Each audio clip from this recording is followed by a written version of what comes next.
Hi, welcome to a new video. Today I am going to be trying boards I bought to try and make the planters. Now this is probably my first purchase of timber, well, apart from the boards that I bought from B&Q, which are still, majority of them are up here. These measure about 15 centimeters and I can't remember how many long. They're fence boards, but the idea is to cut them down and make some plant pots out of them.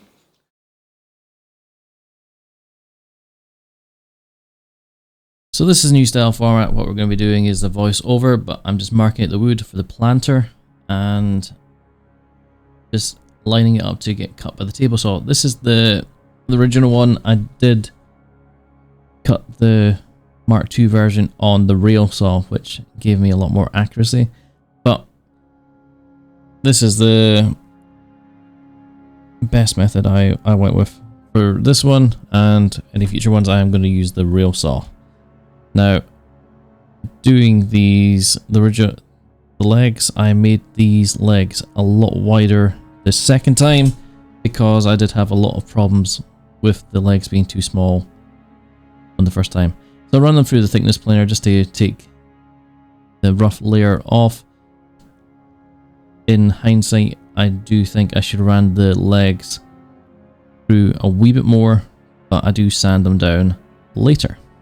So we're going to go and assemble the planter box, and literally just running a stream of glue down. This is Titebond 2, so not the Titebond 3, just to put out there. So if you'd like to get the Titebond out, I did take a little bit of time to get everything looking nice. I was a bit more nervous about doing this because I'm trying to do everything good the first time and getting it perfect. And I do put a few brad nails in there. So the brad nails have already been placed, so that's already been done, but just standing it up there. And just to add the other bit of the leg on. Now this is where I ran into problems. So you can see the overhang there.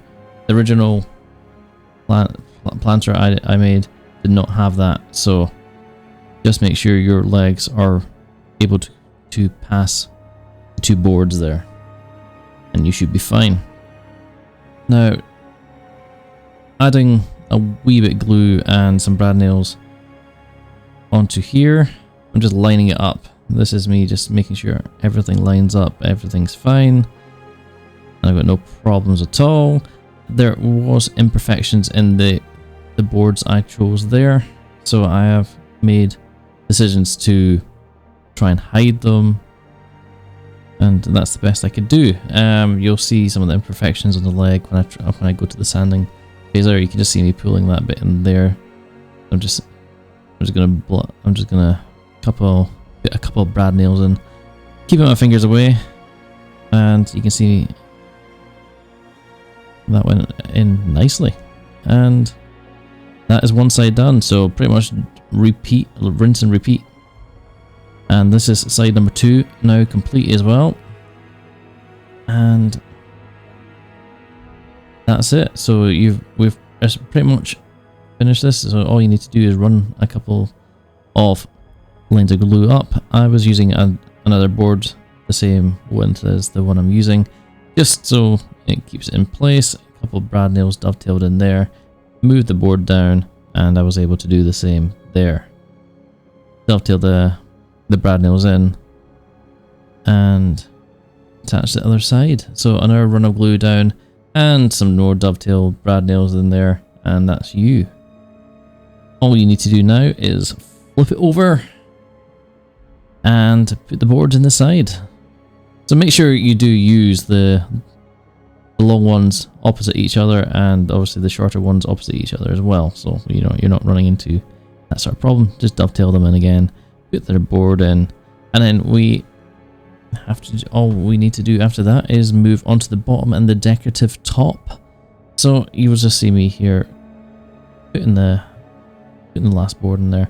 And now, depending how snug your box is, you just need to line it up with either the long way or the short way with your bottom there, and I'm just dovetailing them in now. Now I have upgraded the dovetails to 1.5 inches, I believe, from now on.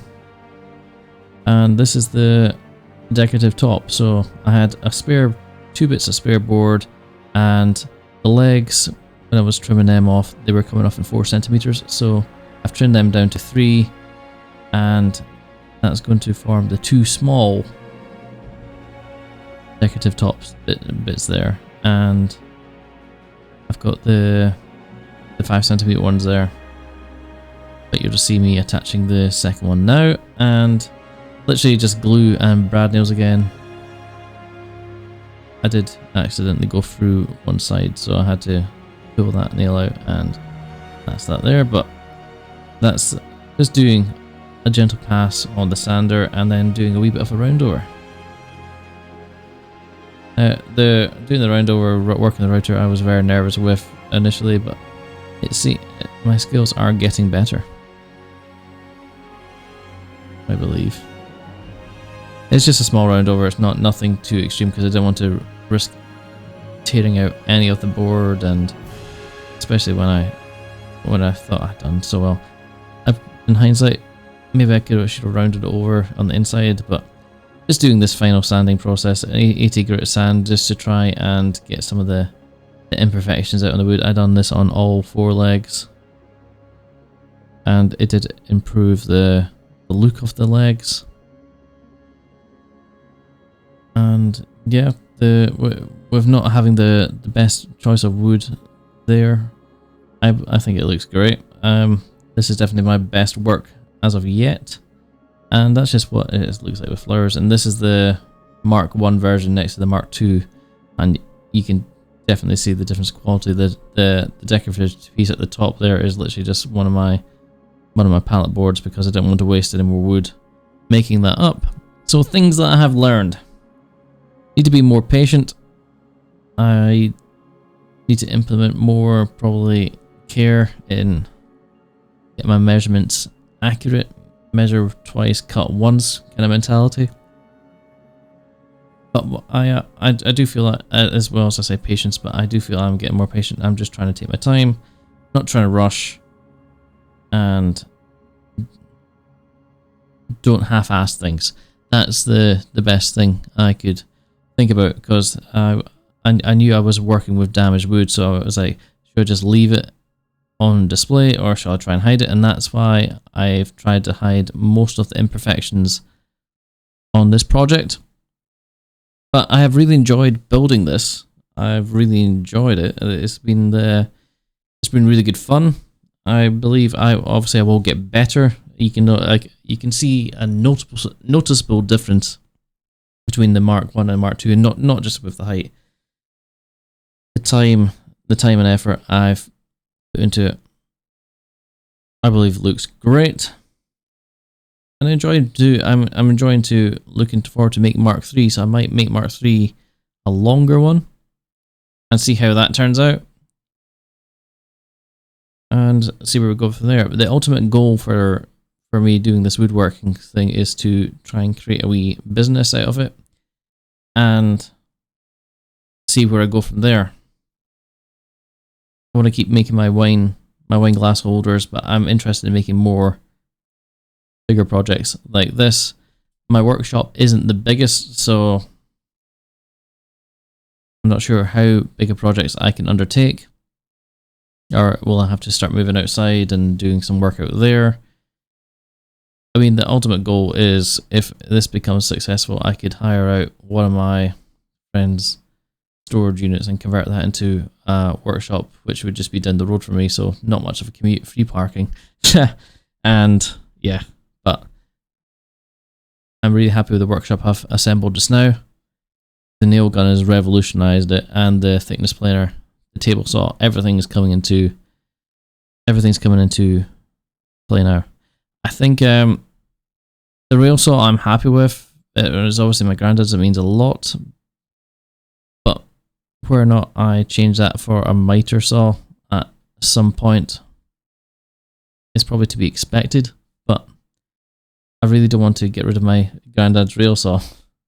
It's stupid, I know, because it's not the most modern tool, this rail saw, but there's family sentimental behind it. I just hit 300 subscribers today, and thank you for that. It really means a lot. I've really been trying to concentrate hard on YouTube and making content. I know I do a lot of shorts as well, because the shorts are fun. I'm enjoying making this full form content as well, and I'm just enjoying woodwork. Woodwork has been so good for me. It's been, honestly, I wish I would started it 10 years ago, but I wasn't the same man I was 10 years ago, etc. and etc. So it's for me a good time. I find it really relaxing, and it's a lot different from just playing games all the time. And that's what I enjoy about it. It gets me away from the computer. It just gets me in my garage, and I can just make stuff. And I enjoy it. And if I can turn this into a full-fledged business, that'd be great. But we'll have to see where it goes. Not going to rush anything, and I'm just going to enjoy building stuff, making videos, and yeah, this has been a great process. And if you've got this far in the video, please hit the like button, hit the comment section down below. I always get back to people who comment, and hit the subscribe button, because we're aiming for 500 subscribers. Thank you very much, and enjoy the rest of your day. Peace.